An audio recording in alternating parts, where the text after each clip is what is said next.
All right, well, Chris Popper, I'm joined by Kelly Sanborn and Kim Gray. Kelly, you are what?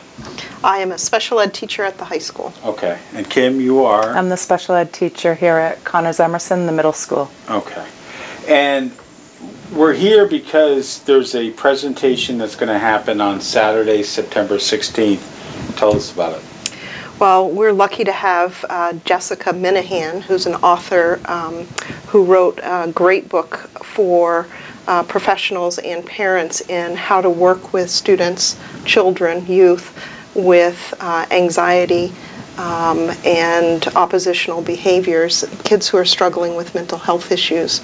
And so Kim did a great job of presenting to a local committee in Southwest Harbor, asked for funding, and we're able to have this really national speaker come to MDI and do a presentation in the morning for teachers and mental health professionals and physicians, and then speak in the afternoon and give parents an opportunity to get a bit more information on understanding their children. Okay. Where is the event going to take place? At MDI High School, okay. Auditorium. On the 16th. So it's from 8 to noon for teachers, counselors, and physicians, and then for parents it's when? From 2 to 4. Okay. Is it free? What? It is free. Okay. And we're actually going to provide child care during the parent presentation. Okay.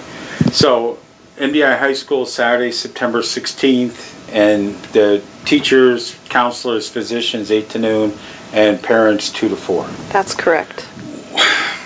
There seems to be, my wife's a special ed teacher in Newport. There seems to be more children with mental health issues. Is it because the schools are doing a better job of identifying them, or why do you think that is the case? I think that is the $6 million question.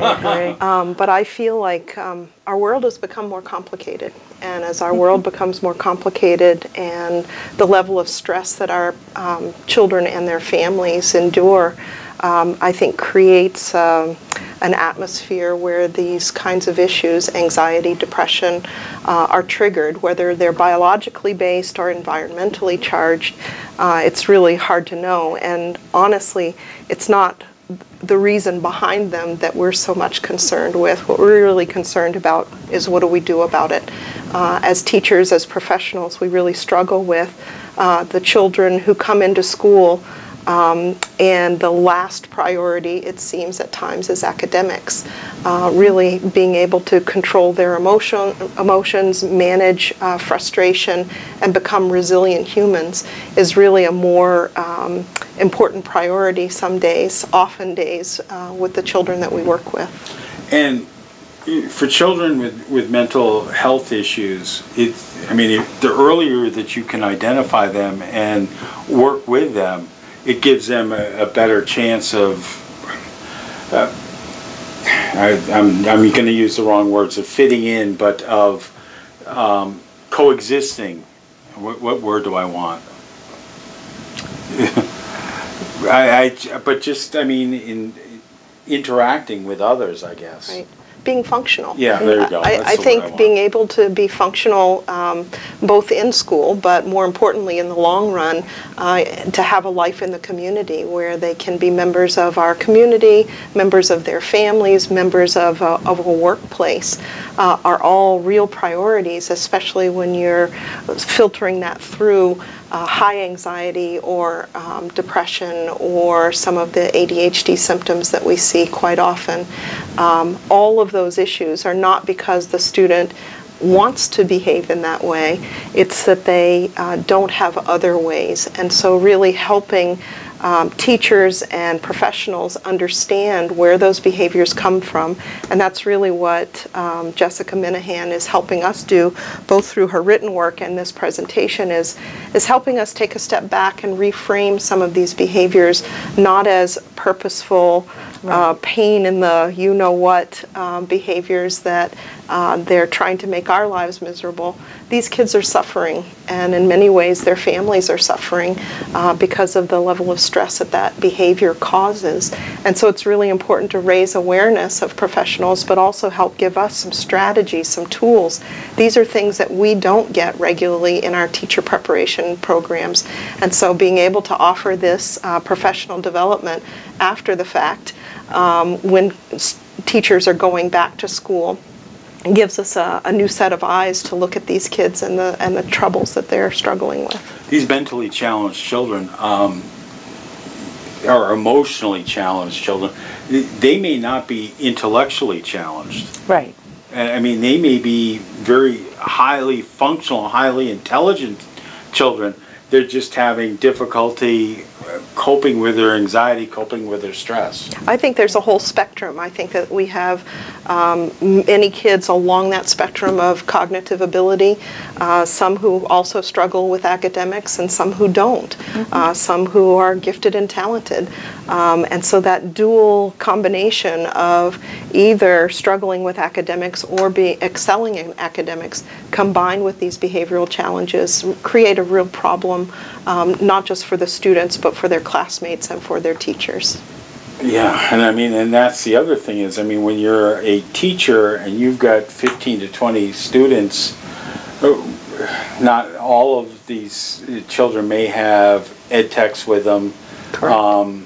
You know, the teacher is then challenged with, all right, we've got to keep the rest of the class on task and moving forward, and maybe dealing with emotional outbursts or nervous energy. And I mean, there are all sorts of strategies, I mean, from bouncy balls to other things that teachers are able to use. I mean, one of the things is the new classroom at the high school.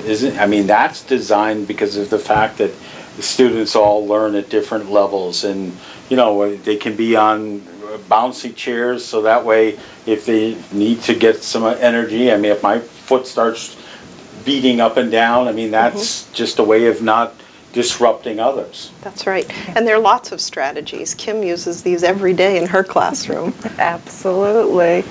And I mean, as a special ed teacher, it's really hard because, I mean, you don't have the ability, I mean, the idea of resource rooms and things like that, those have all changed. I mean, in some cases there may be resource room time, but you're in the classroom with teachers. Correct. It's just, the whole situation is just, I mean, it's changed dramatically over time. Well, we want to make sure that no matter what disability our students are struggling with, whether it be a cognitive, a learning disability, or a mental health challenge, that all of those kids have access to the regular classroom whenever possible. But at the same time, they may need some instruction, specialized instruction, to manage those mental health issues, to manage those behavioral problems, so that they can benefit from the relationships with their peers and the relationships with the adults in the school the way that their regular ed peers are able to. Okay. How do parents sign up for this? So right now we're having people register online. Okay. At all right. There's a website here. And we'll link that here too. That would be great in the story. So, and again, it's free. It's Saturday, September 16th. Parents are invited to come 2 to 4. Yes. And there's childcare provided. Yes. All right. What have I missed? I just would love to say thank you to the sponsors, Southwest Harbor Medical Center Clinic Committee. Kim went and presented on our behalf, and we're so grateful that she took that opportunity and asked for the funding, and MDI Regional School System are doing this joint effort to be able to provide this free for our community, both for the professional community and our parents. All right, and again, so thank you to them. Yes. Jessica Minahan, author of The Behavior Code, a practical guide to understanding and teaching the most challenging students. Yes. Yeah. All right, Saturday, September 16th. We hope you'll be able to attend. Great. Thanks, Chris. Thank you very much. Thank you, Chris.